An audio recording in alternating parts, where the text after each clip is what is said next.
Well, welcome everyone to the Beards and Bible podcast. Because we're recording this early in the morning, I feel like an NPR host talking really soft into the microphone, just like this. Yeah. And if you're listening on headphones, what is that called? ASMR, where people whisper in your ear and.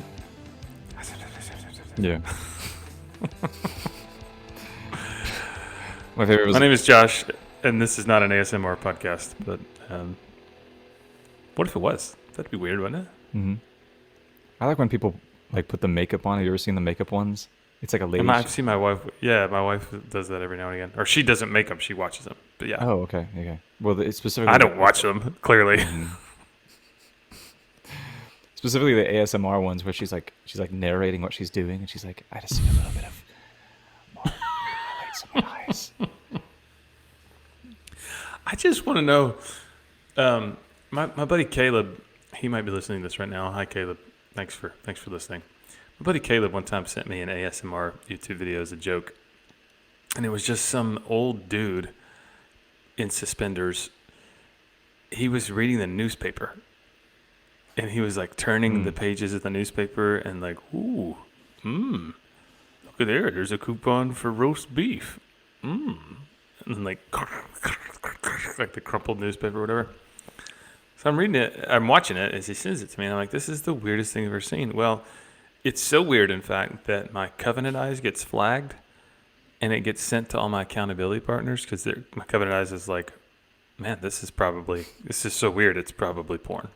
And so my Covenant Eyes partners reach out to me, and they're like, this doesn't look like it's anything bad, but man, you sure do watch some weird stuff. So there's apparently a market out there for old guys reading the newspaper on a microphone, making really weird noises on the mic. So if this whole Beards and Bible podcast thing ever doesn't work out for us, that's what we can go to. But isn't that kind of like summarize the entire podcast of just old guys making weird noises in a microphone? Isn't that just podcasting form in general? Yeah. Yeah. Well, Gabe, how you doing, man? So how? Good. I was about to ask, how was your 4th of July festivities? Oh, festivitas. It was festivitas were good. We my brother came up and we launched fireworks and went swimming and got way too hot and grilled out, and that's pretty much it. Nothing super special, but we had a great time. How about you? Yeah, good. Yeah, we went swimming as well on a lake, and went to a fireworks show in Headland, Alabama. And that was cool. Just sat on the back of a pickup truck in the tailgate of a pickup truck and watched fireworks in southern Alabama. I felt like, wow. Roll Tide. And then you have 3 tries to pick what song was playing on the PA system over the whole parking lot as the finale was erupting. 3 tries. I'm proud to be an American. By who? Lee Greenwood. You got it. The first try, you got it. That's yeah. the first try. Yeah, how did I know that? Yeah. Yeah. So, Man. yeah, it felt very, I don't know. Yeah, we That's a very, there's certain songs 4th of July I have to listen to. We were driving back from my in-laws Monday night, and there was fireworks all around. Like as you're driving, everybody's launching fireworks. And the kids were saying, let's listen to music. I said, no, we're only listening to 3 songs tonight. We're listening to This Land Is Your Land. And the Avett Brothers do a really good cover of that song. It's great. We're going to listen to America the Beautiful by Ray Charles. His version of it is the best. And then Is our that the one that played finale. in Sandlot? Yes, yeah. That's exactly why I like it. Because, you're driving and you see all the fireworks and it just, yeah. And then Proud to be American by Lee Greenwood. It's great. Yeah. Yeah. So if you're not American and you're listening to this podcast, the 4th of July is our Independence Day. And for a lot of Americans, we don't really, to our shame, Independence Day for us is very much just about hanging out, eating, and blowing stuff up.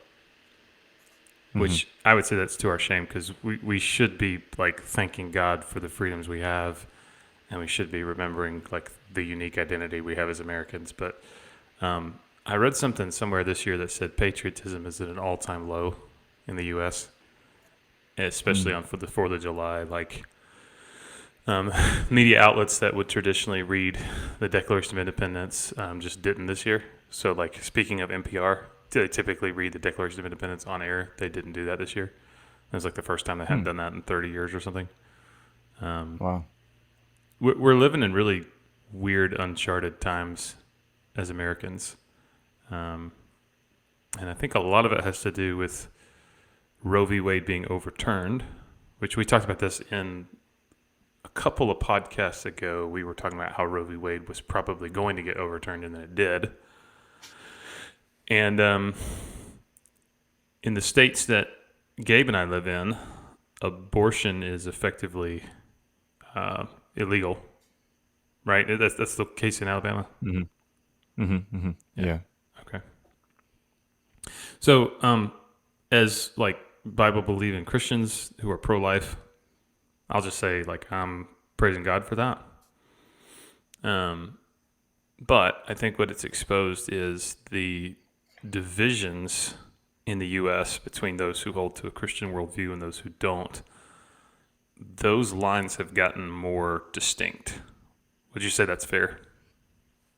Yeah, definitely. I mean, I thought about it the other day. It occurred to me. It's like in Alabama, it is a criminal offense to have an abortion, and in some states, I can't. It may be the case in Alabama. I need to look it up. But in some states, you can be charged with murder for which I think is just. I Mm-hmm. think that's justified. That's Right. that's just to be charged with murder if you willingly go in and have an abortion. Um, but to think about that severe of a crime can be placed on you, and you can be charged with that in one state, and then to cross a state line and be completely legal. Uh, Mm-hmm. that's that's bizarre, right? Like Oh yeah. you Yeah. have this activity is murder, this activity is like not murder, and actually will help you do this activity. I don't Mm-hmm. know what the future holds for a nation that is that turned upside down morally and divided on what is ethical and unethical in terms of like taking human life. Right. That's Right. bizarre when you think about it like that. Well, I think the last time we were here, and I know this comparison has been drawn a lot, but I really think it's a fair comparison. Last time we were here was really the Civil War, with the owning of Hmm. slaves, you know. Yeah.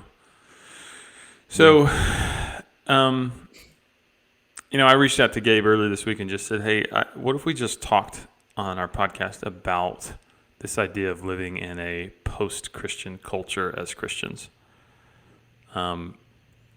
Because I think it's become abundantly clear in the past few weeks that the majority of stakeholders in media, the majority of stakeholders in the public sector, I think that hold the power to as to what shapes the voices we hear. They don't share our Christian values. I watched on a major news network how the pundits were talking about Roe v. Wade being overturned, and they were talking about it like it was, like the First Amendment was overturned or something. I mean, it was crazy, Hmm. and there was no representation of people who were actually saying, "No, this is a just, equitable thing." I mean, it was very much villainizing anyone who supported it as being anti-woman, villainizing anybody supported as being anti-LGBTQ, which I didn't understand that one. I'm like, wait a second, that doesn't even make Yeah. sense. But it kind of seems like anything that opposes it is wrapped up in this giant group of people who are being painted as bigoted, tolerant, intolerant, and antiquated, I guess. I don't know if that makes sense or not. Yeah.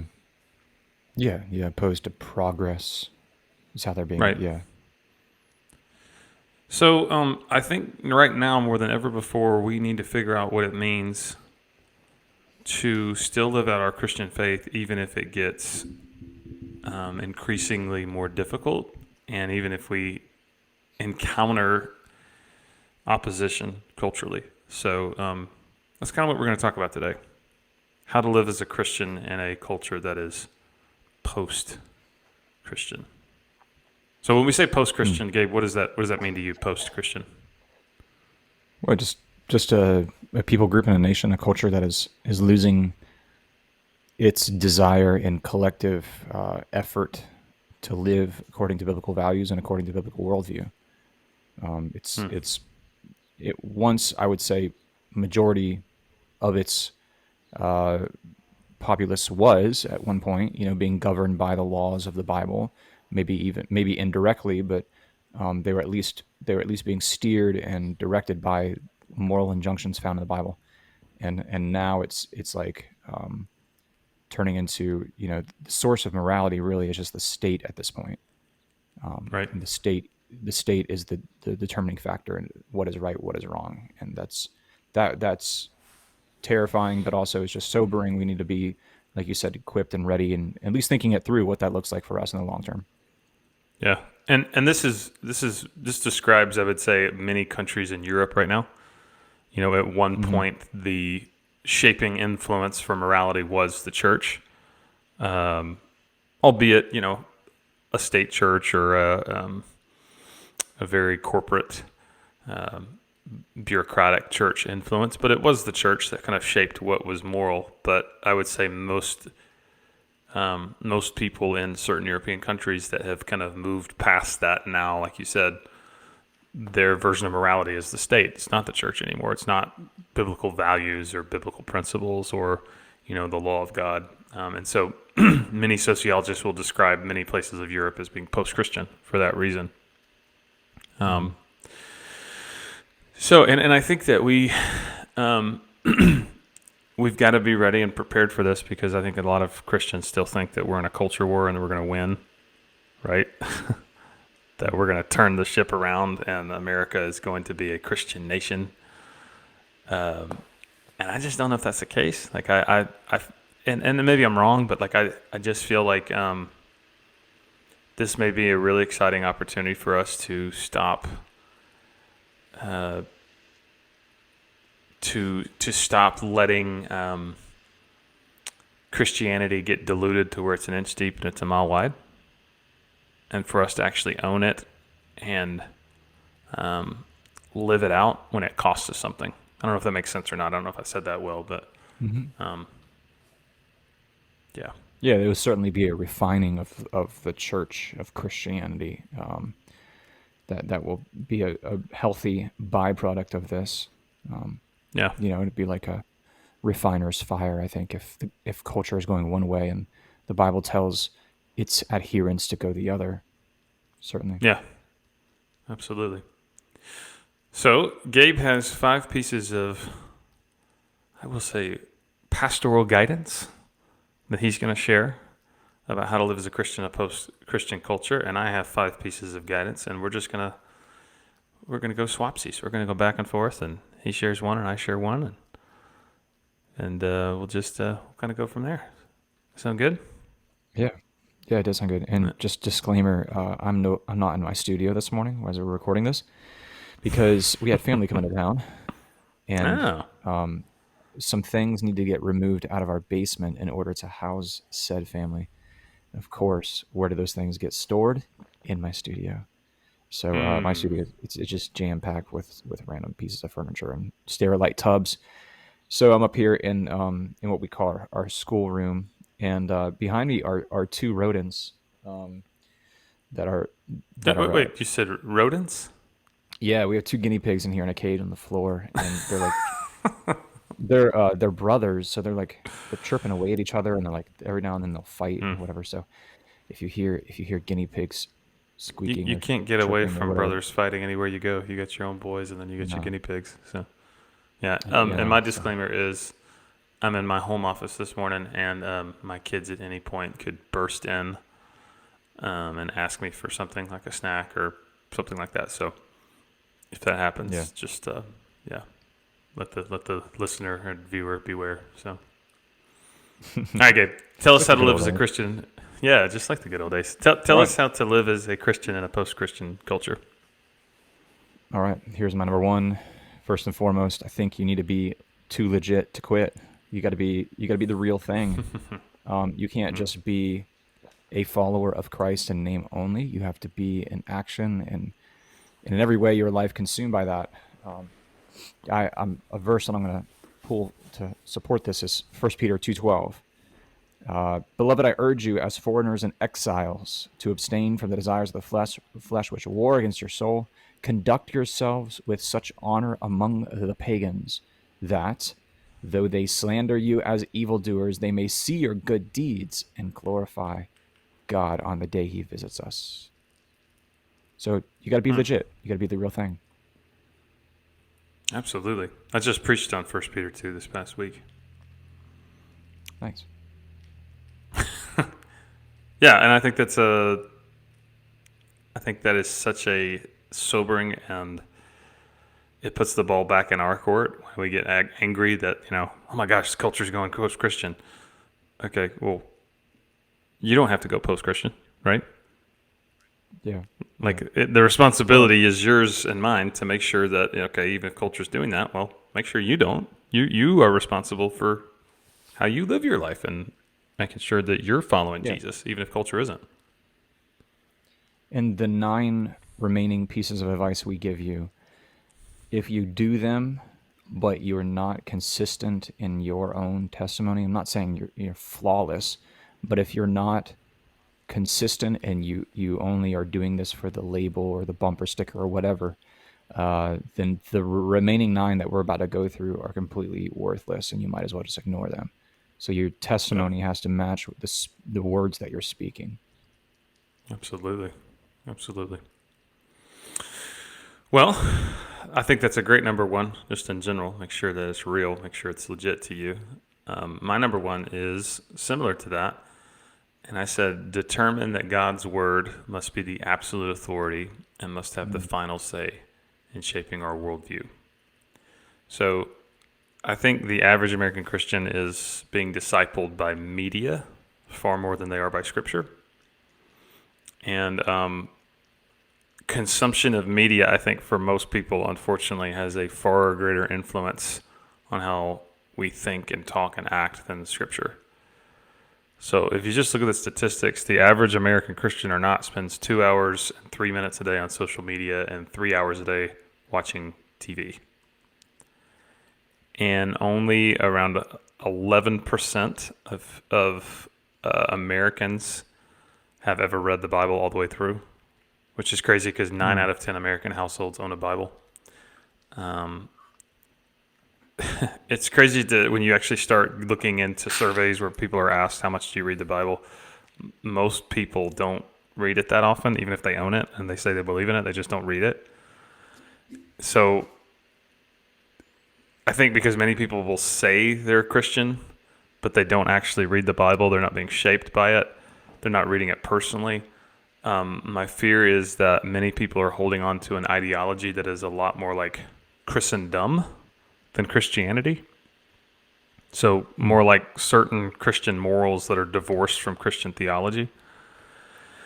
And anytime historically this has happened, I think horrible movements take form where you use the language of Christianity, but in truth, you're more devoted to principles and causes and ideologies and cultures that look less like the mission of Christ and church and a lot more like other things, right?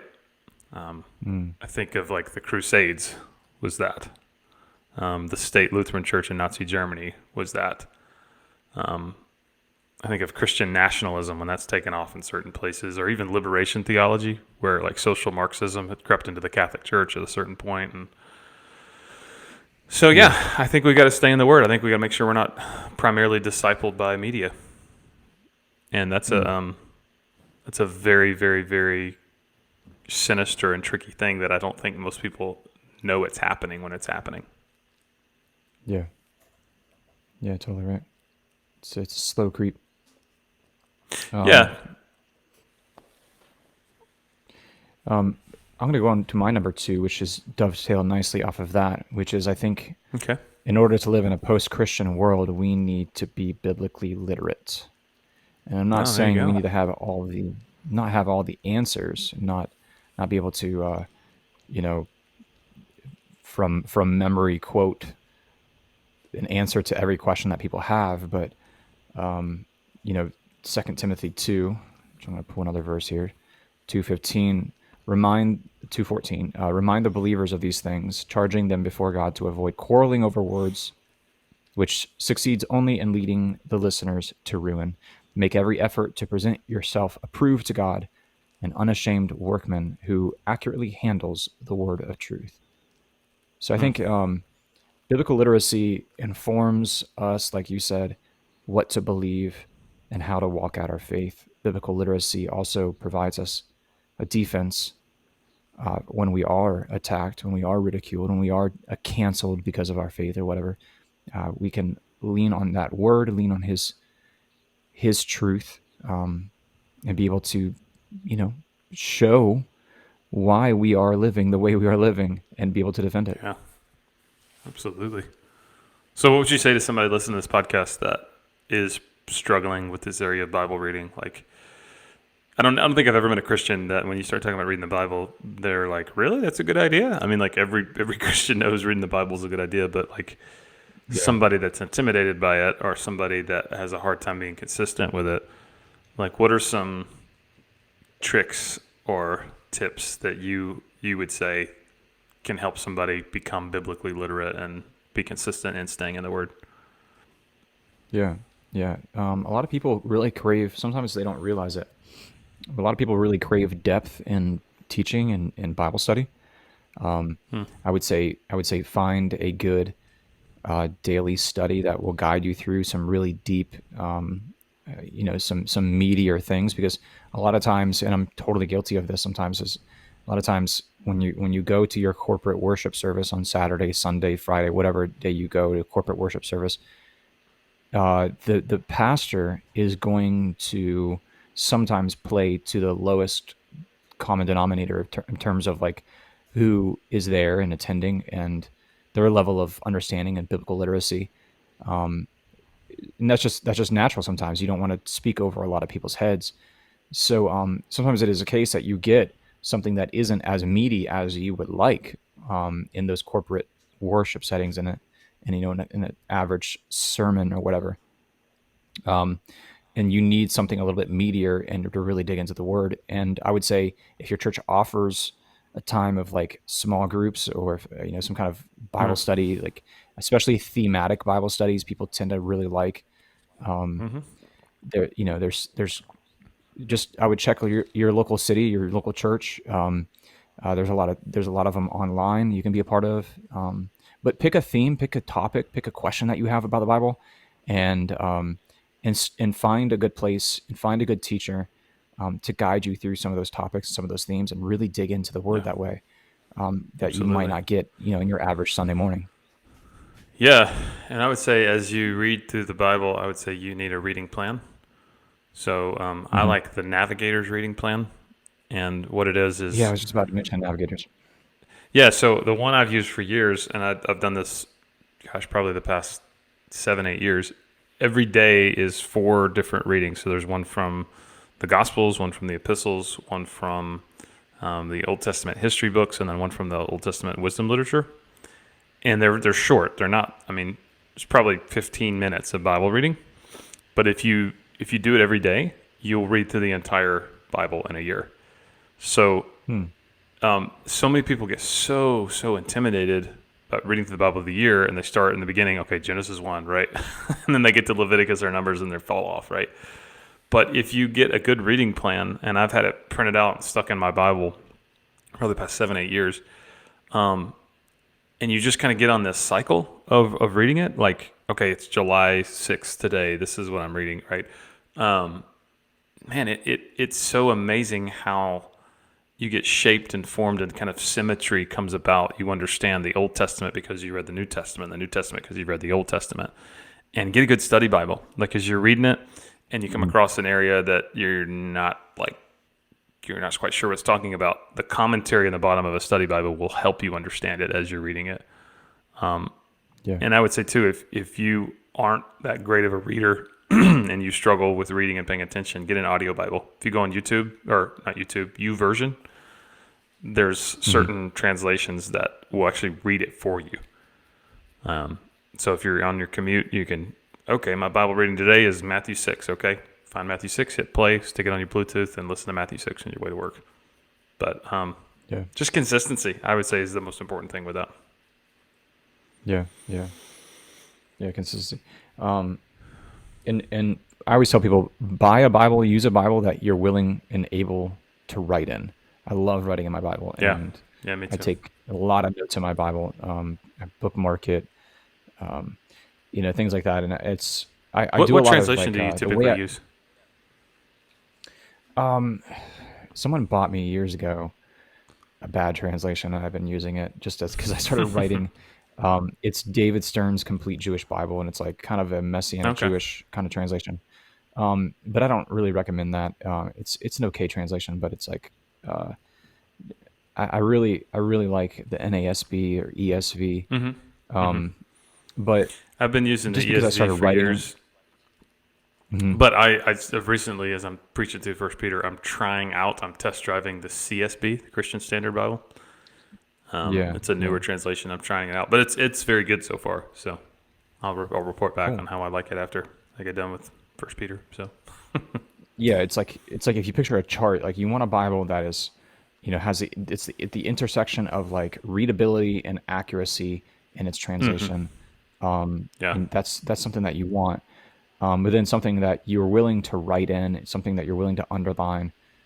And then what I yeah, do, I kind of play Wikipedia with my Bible, and I'll um, if there's a certain word or a certain theme, and I'll connect if I see that theme. Let's say, let me think of one real fast, like Psalm chapter 22, where it says, my God, why?" No, I'm sorry, that's yeah, Psalm 22. Why, my God, why have you forsaken me? I'll go to Psalm and I'll write, in whatever verse it is in Matthew where Jesus is saying that on the cross, and it's like, mm, and I'll connect those, and I'll do that in both places, and I'll say, see Psalm yeah, 22 on page yada yada, and like, and I'll do that, and hmm, I have all these different little hyperlinks throughout my Bible, where yeah, if I turn there, it takes me to all those different places quickly.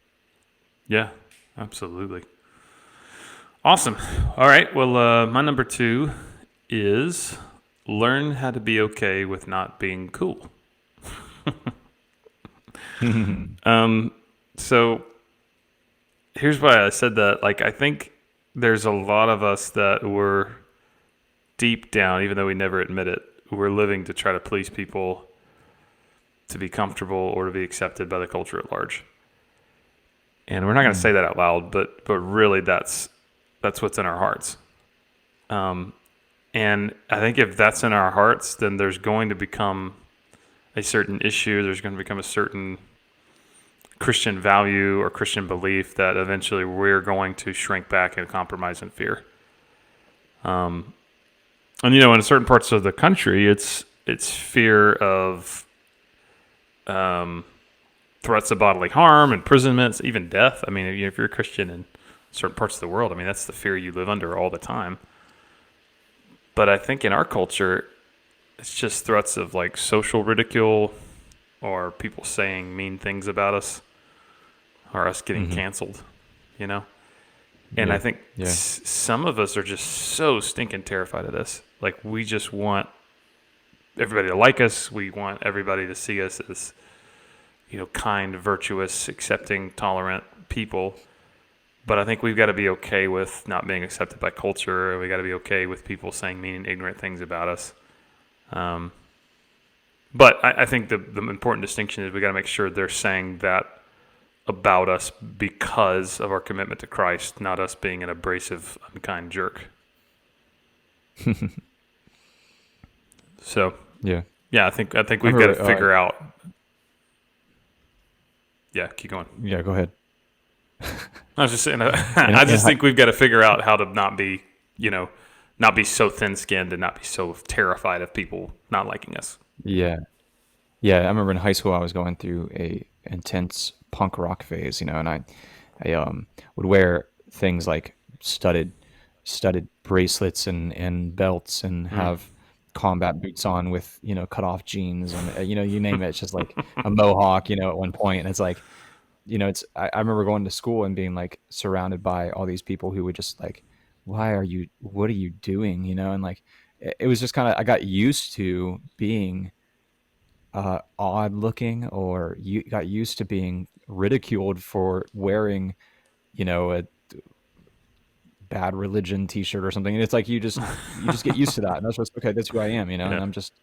I'm going to go with it. I'm going to be, that's just I'm not going to allow people's ridicule to change how I want to dress or whatever music I want to listen to. Right. And so I think that helped kind of cauterize me, I guess, to ridicule around me. Where I've never really taken that to heart. Now there's times where there's like, obviously we all as humans have a degree of insecurity, but yeah, there's times where I'm like, oh man, it'd be cool to have this or that like they have. But Mm. yeah, absolutely. I think it's like you got to have a thick skin, like you said.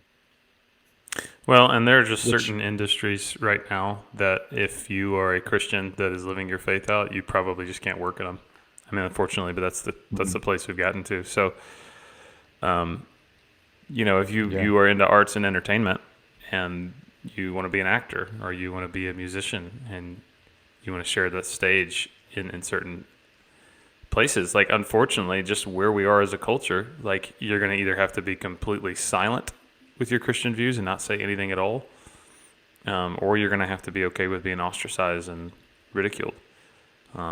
mm, mm, Because I mean, it's just becoming that way. Like it's just, and yeah, that's really sad. But I mean, I honestly, when it comes to being allegiant to Jesus, what matters more? Like you working as a famous actor, or you being allegiant to the Lord? And I think those are mm, the things we're going to have to ask ourselves: what matters most to us? Me being accepted by people and getting what I want in my career, or me being allegiant to the Lord Jesus Christ? And we're going to have to figure out what's most important. yeah. Which leads me to my number three, and that is to be courageous. Um, you know, our our society, the leaders of our nation, are so governed by uh, whatever the constituents are saying that day, whatever seems to be the popular thing, whatever seems to be the thing that will get them more notoriety and votes. Right? There's very little courage and principle. There's very little backbone in many of the leaders of our nation, and I think people crave that. People actually long to see someone with courage. They may not at the Mm. moment agree with them and say like, "Oh yeah, I agree with it, whatever cause you're standing up for," but people, I think, subconsciously gravitate towards courage, gravitate towards people who are principled and then are willing to go to bat over those principles. And just like fear is contagious, courage is contagious. And Mm. I was going to pull up a couple of verses here, but courage, or to be courageous, to not fear, is the most oft repeated commandment in the Bible. Yeah. Just to not be afraid. And we as humans are so prone to be fearful and buckle under any kind of political pressure. It's like, I mean, I saw things, just the past 2 to 3 years that are like, wow, I am I'm a wimp. Like Mm. I need to Mm. know what I believe and what I'm willing to stand for and what I'm willing to go to bat over. And it's like, I need to be really courageous. And like I said, I think that's very contagious. In a world that is growing less courageous, I mean, people say or don't say things, do or don't do things based on how they think they'll be perceived by others. It's like Yeah. that's unhealthy. It's Well, that's it's fearful. it's That's the currency that we exchange as a culture is social currency, right? mhm, mhm. So wealth for many people in our society is less to do with what's in your bank account and more to do with how many followers you have on Instagram, right? Yeah, yeah, And so the crazy part about social currency is you've got to make sure you're not doing or saying anything that's a liability to your social currency. And so if it comes between the choice of, do I speak truth and live out truth that may cost me social currency, or do I go along with whatever, the majority of people are saying or believing or thinking or acting in order to keep my social currency? I think that's a tough decision. We've got to be willing to make the right one when the time comes, Yeah. Yeah, yeah. And every notable story in the Bible, every notable character in the Bible starts with them experiencing and exemplifying a moment of courage and boldness. Yeah, absolutely. My number 3 is we've got to figure out how to find the right balance between holiness and relevance. And let me explain what I mean by that. Holiness means being separate and different from the world. So to be holy as a Christian means we're willing to abstain from certain things that others who don't know God may enjoy. And we're willing to live a different lifestyle that looks like Jesus and honors God. That's kind of a basic definition of holiness, right? But some of us as Christians right now have no idea what that looks like. Or some Christians have no idea they're even supposed to do that. Like, I'm supposed to be different, supposed to be set apart, or what? That's just a novel concept. Like, I don't understand how that's important, right? And so for the sake of being relevant, I'll put that in quotation marks, Christians will engage in activities or go to environments or consume certain content that they just shouldn't. And I think for a lot of us, the justification is, I need to know what's going on. I need to know, how people are living, and there's a lot of weird games we play with ourselves to justify why it's okay for us to do all the things that people in the world are doing that don't know God. And I think this thing called relevance for a lot of us is just a code word for compromise. And so we don't really understand this call from the scriptures to be holy and to be set apart and to be distinct and different, because we're just like everybody else that doesn't know the Lord. So I think that's one issue within this topic. But I think the other is, some of us have this concept that holiness means Christians are supposed to be isolationist, where we build our own Christian bubble and our own lifestyle enclave. But when we live in this Christian bubble or lifestyle enclave, we don't interact with people who are non-Christian. So we don't ever really share our faith. We don't spread the love and truth of Jesus to those who need it the most. And we get really weird. So we just turn into weirdos that don't know how to have a conversation with people who don't watch VeggieTales or eat Chick-fil-A, right? And so our version of holiness that we say, well, we're just being holy, we're just being set apart, it's just really a code word for disobedience. We're afraid of the world. We're afraid of engaging them. We're afraid of loving them and showing them truth.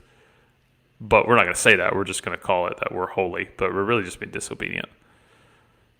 So I think somewhere in the middle, there's this balance where we live in the world. We know it's like going on culturally. We know like how to have an actual conversation with someone who doesn't share a faith. But we're not of the world. So we're okay with abstaining and sitting certain things out and being set apart and different from the world, but at the same time, we know how to live in the world and engage when it's right for us to engage. Does that make sense? I don't know if I explained that well, but... Yeah. Well, I think surrounding culture is in a pursuit of happiness, and Scripture implores us to be in a pursuit of holiness. And we need to kind of, get those. Now, happiness is not bad, obviously, and if you find yourself happy, Right. I think holiness will lead you to true happiness. But yeah, so often, like you said, holiness will tend to get hijacked by religious people that Right. make it about self-righteousness and themselves and pride. And that's really unfortunate. Well, I'll go on to my number 4. Yeah. That is, we as believers living in a post-Christian society, we will need to be sober-minded. This is where I think it's First Peter 4 verses 12 through 13. My friends, don't be alarmed at the ordeals of fire you're having, as if these are unexpected. Be happy to the extent that you share in Christ's suffering, because when he appears in his glory, you will be incredibly happy. So it's like, you know, sometimes this is like the you should not be surprised that pagans do what pagans will do, right? Or you should not Right. be surprised that you're going to see rainbow flags at every major establishment that you shop at and visit and frequent. Mm, Don't get bent out of shape by that. Now, what right. you do and whether or not you go to those places and whether or not you give them your business, that's your business and your decision to make. And I trust you to make those decisions prayerfully and wisely, and give you the room and the grace to do that. But don't like, you don't have to blow up social media with photos of every barbecue joint that you frequented now displaying rainbow flags. It's like that's Right. Right. that's Right. the way things are going to go. They're going to continue to go that way. Don't be alarmed at how many mass shootings we're seeing. Yeah, be saddened by that. Be deeply saddened by that. But don't be alarmed by it. You know that that's coming. Don't be alarmed by wars and rumors of war, Hmm. because we were told that that would be a thing. Hold your head high because our redemption is drawing near. But at the same time, like, allow yourself to be saddened and grieved by all that, but don't be alarmed by it. That's a really good word. I think what happens so often is Christians get in their lifestyle enclave and they're pursuing comfort and comfortability, and then something happens. They see something and they get reactionary, and they're just like, What? I can't believe this happened. I can't believe that people who don't know Jesus act this way." And I think you should not be shocked by the fact that people who don't know Jesus act this way, because you shouldn't be shocked by darkness acting dark, and you shouldn't be angry that darkness acts dark. You should be asking, why does the light not shine brighter than the dark? And you have the Mm. light. So instead of getting mad at the darkness for being dark, you need to ask, how can I shine my light as a follower of Jesus into the dark? So, so my number 4 is learn why you believe what you believe, and learn how to defend your faith. So 1 Peter 3:15 says, always be ready to give an answer for the reason for the hope you have in you, but do this with gentleness and respect. And the word that Peter uses to describe the defense that we have, the answer we have for the hope we have in us, is the word apologia. And it literally means like a defense in a court of law, like a logical reasoning for why it is we believe what we believe. So, like, if the only reason we consider ourselves Christian is because of the family we grew up in, or the folks we're surrounded by, or the fact that we went to a Christian school, and that's the only reason we've got, man, we're gonna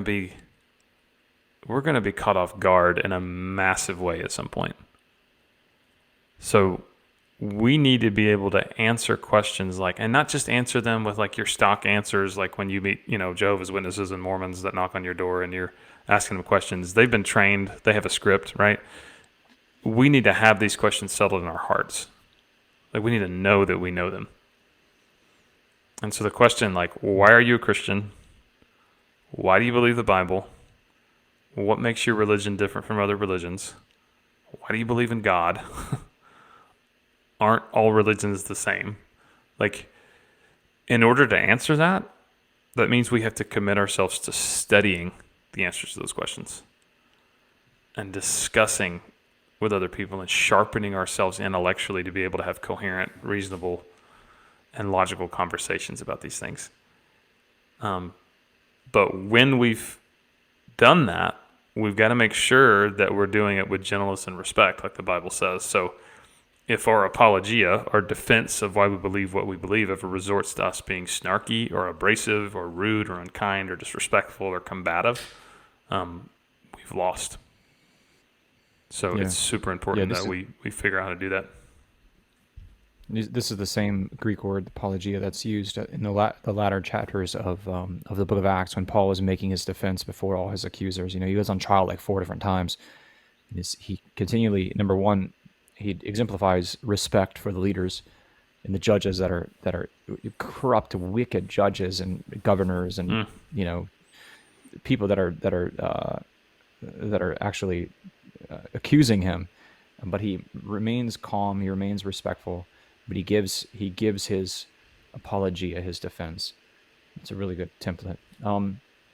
My number 5 is to live as a Christian in a post-Christian society is that you can't do it alone. You need a community of people who are sharing and encouraging and teaching, exhorting each other in their faith. You need fellowship and community. There's a lot of verses that I could pull to back this up. Hebrews 10, 26, 25, 26 comes to mind. Don't forsake the assembling one another together. It's just, you need that so badly that, if you stay in the flock, there is safety. The shepherd can guard you and watch over, not control you, but protect you. If you stray from the flock, the wolves will devour you. It's just simple. Mm. So find a Yeah. good Bible-believing community and attach yourself to it, serve in it, grow in it, and don't wait around and try to find the perfect thing. I've seen Mm. that people, like, they float around to thing to thing to thing, to church to church to church, and they try to find that perfect thing that checks all their boxes. And meanwhile, 3 years go by and they still haven't found it, and it's like their faith is Yeah. going to pot.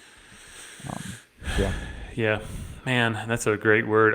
I think I looked yesterday the statistics on Bible believing Christians or self-professed Bible believing Christians. Only 48% of them actually attend church, which is so just like baffling to me. Like how can you not commit yourself to a body of other believers if you know what I mean? Like it's just. I think it's no wonder that so many people get disenfranchised and discouraged and despair when they stay out of fellowship for that long. They don't have other people that are encouraging them and lifting them up and helping them walk through, the life of faith. So, was that your number 5? It was, yeah. Wow, says Owen Wilson. My number 5 is to live as a Christian in a post-Christian world. We have to pursue a lifestyle shaped by goodness, kindness, mercy, respect, love, and service. And I'm reading a book right now called A Church Called Tov by Scott McKnight. And Gabe, you're our resident Hebrew language scholar. That word tov has been a word that I have been obsessing over. And you know the word tov, right? Mm-hmm. Mm-hmm. Yeah. What is tov? Like, unpack that for everybody. The best definition is like Tov is functioning the way it was intended to function. Like when God created the earth, every day, he looked back at it and he said that it was good, or he uses the Hebrew tov. And then when he gets to day 6 and he creates man, he calls it tov me'od, which is like very good, or it's like functioning ideally. So like when I flip on a light switch and the light comes on, that light is then tov. Yeah. The word good just kind of falls short because the cheeseburger is good. But Right. yeah, creation is good. So like what is it? So it carries with it the idea of functionality. Yeah. So the idea is like when we're born again, we're restored to our true purpose, right? Mm-hmm. So when the Spirit of God comes in us and regenerates us and makes us into a new creation in Christ, we are actually then empowered to be tov, to be very good. Not because there's any goodness in us inherently, but because God's Spirit has restored us and enabled us and empowered us to kind of return to our true function, right? of being able to flourish and be able to do good that we were not able to do good before, but we are able to do good now. And Psalm 37, 3 through 9, I love, because this is what the psalmist says. Trust in the Lord and do good. And that word for good is that word tov. Dwell in the land, befriend faithfulness. Delight yourself also in the Lord. He shall give you the desires of your heart. Commit your way to the Lord. Trust also in him, and he shall bring it to pass. He shall bring forth your righteousness as the light, and your justice as the noonday. Rest in the Lord. Wait patiently for him. Do not fret because of him who prospers in his way, because of a man who brings wicked schemes to pass. Cease from anger and forsake wrath. Do not fret. It only causes harm. For evildoers shall be cut off, but those who wait on the Lord, they shall inherit the earth.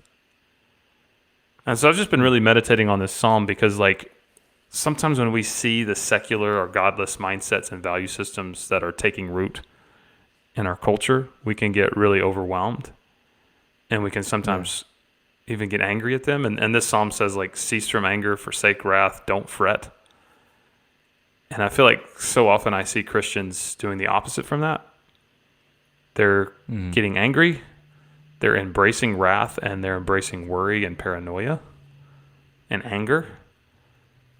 And I think what then happens is Christians will live these reactionary lives out of fear, and that fear gets manifested in anger and wrath, and I can't believe, I saw a rainbow flag at the barbecue joint.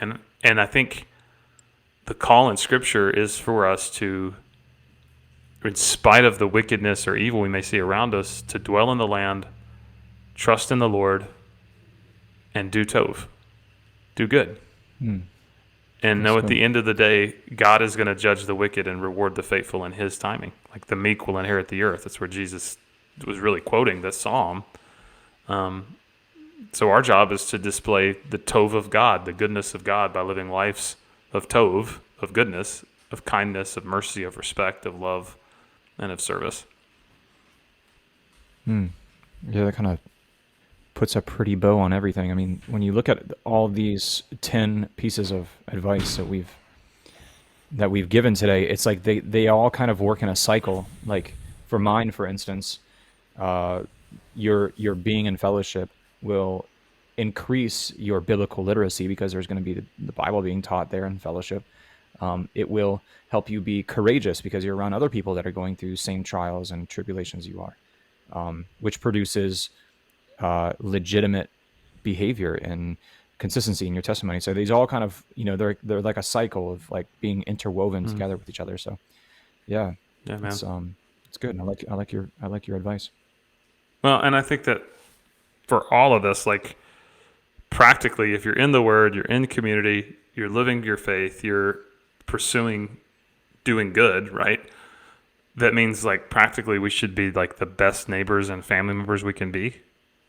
If we have family members or neighbors that don't share our faith or don't share our values, we still love them, and man, we still are kind to them, and we're still like crazy about showing them the goodness of God through our lives. That means we should be the best coworkers and employees, employers, or business owners we can possibly be. That we should be the most honest, the hardest working, the most dependable, the most reliable, the most compassionate people on planet Earth. And so, like, even if people persecute us for what we believe or make fun of us or even cancel us, those who have been in our lives can attest to the fact that we truly love them and they've been ministered to by us in some way. And so even if they don't agree with what it is that we believe, they have seen the goodness of God displayed to them through our lives. And that's a very, very, very, very powerful testimony to the power of the gospel, that we have been regenerated. And so we're able to display the tov of God in a way that other people are not able to. And so they see that, they want that, and they desire that. And that's an apologetic for the power of it, Yeah. Pretty good. Yes. Well, there you have it, folks. All the ways, exhaustively, one may live Yeah. as a Christian in a post-Christian culture. That's not true. It's Yeah, not exhaustive, but just whenever you get locked up in jail for being a follower of Christ, just turn on this podcast, this episode, episode 53. just pull out your 54. iPhone. I Yeah. think we're actually 58, my friend. Oh, wow. Yeah, I know. Time flies when you're having fun. Yeah. How can people email questions if they have questions? Yeah, they can send them to beardsandbiblepodcast@gmail.com. Or you can reach out via our Facebook, or you can comment on our YouTube video, and you can cancel us if you want. We don't care, because the joy of the Lord is our strength. So don't cancel us, though. I mean, if you want to, you can, but yeah. Anyway, thanks for listening, everybody. Reach out to us if you have questions, and we will see you guys next time.